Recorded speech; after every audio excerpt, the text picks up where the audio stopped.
Alright guys, we're out here in the desert again, working on some snare setups and primitive traps.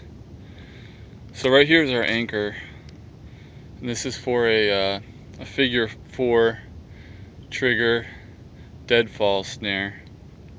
So we'll follow it up here. It's just a bow line that's hooked onto a rock. This goes all the way up to our triggering device. I've shown this in another video. Basically all of the tension of the snare is right here on this toggle, and it's just looped on 2 loops on each rope.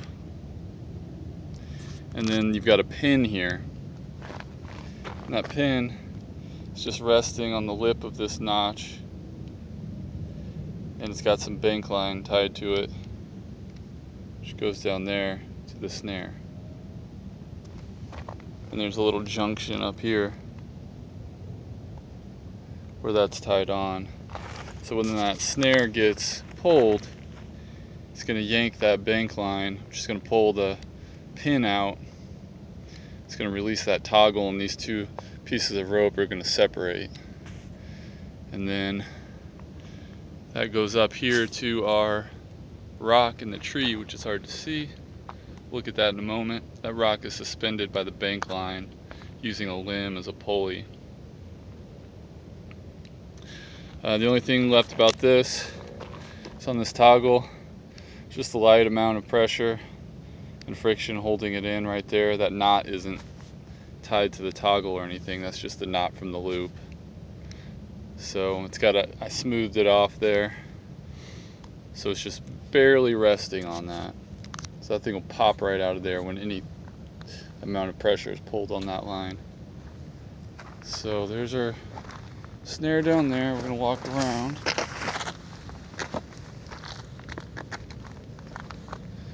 And so we've got kind of a little simulated animal trail right here. This is right where the animal's going to run, right through there.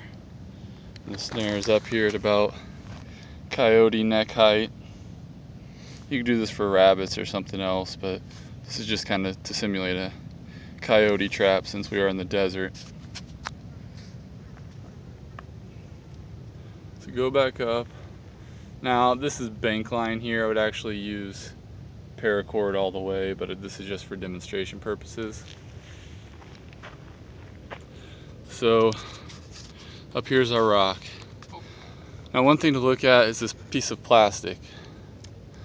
That is a very slick piece of plastic. You can use milk jug or anything else. I've just taped it together around that limb so that when that paracord slides on that rock, it's not sliding on this bark, even though that bark is kind of slick. There's a lot of notches, like knobs and snags that it could get caught on, so that plastic is going to allow that thing to just slide right down. Okay, so that rock is suspended up there, just hanging by the tension between the trigger down there. Kind of see that. Then we got one other thing. This is a bell. It's kind of like a jingle bells type thing. It's tied to the limb. About, I don't know, 2 feet of paracord there. Now it's just resting in this little nook. As soon as that rock drops or there's any movement in the limbs, it's going to fall off, either probably backwards, maybe forwards, and it's going to make a loud, bell noise. And as the animal struggles, that thing's just going to keep ringing, jingling. Whole point of that is, if you're anywhere near your snares, you have an audible alert once it goes off, so you'll hear it jingling. And we'll see when we test this if that works too. So I'm going to use this stick right here, which is about the width of a coyote's arm, or neck. And the way it's set up here is Ideally it would be coming from that way through, so that's the way I'm going to trigger it. Technically it would work either way, so let's see what happens here.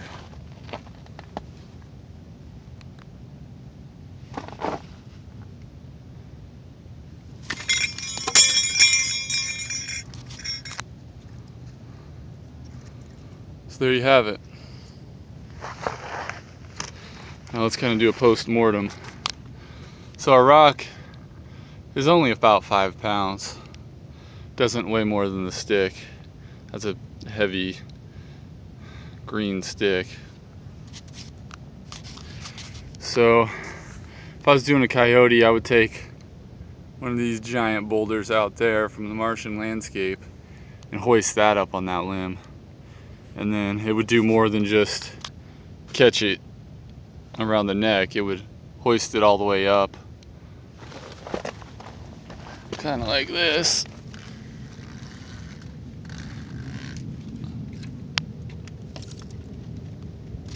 And then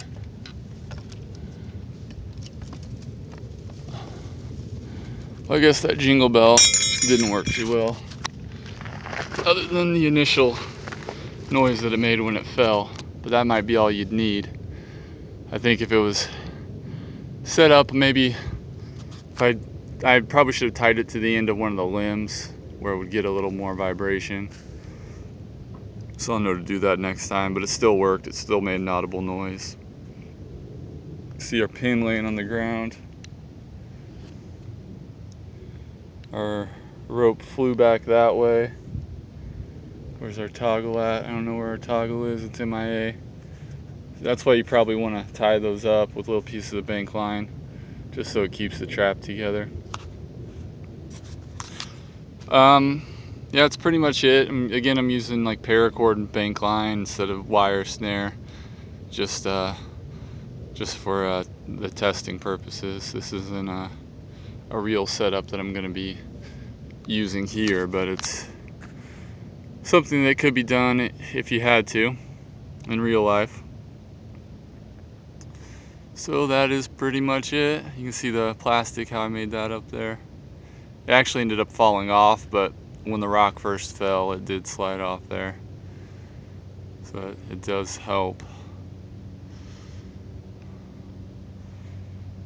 And with that bell being close there to the animal, as the animal's flailing, it would be hitting that bell and it'd make some noise. So you would probably hear it even more. Okay, that's pretty much it. All we're gonna do on this video. The last time I did one of these, it was a spring snare, so I just had that limb kind of pulled down. This time I'm using a Deadfall with the rock. But I'm gonna be trying to come up with some more types of traps that I can show you guys. So if you're interested in that kind of stuff, make sure to subscribe to my channel. Other than that, thanks for watching.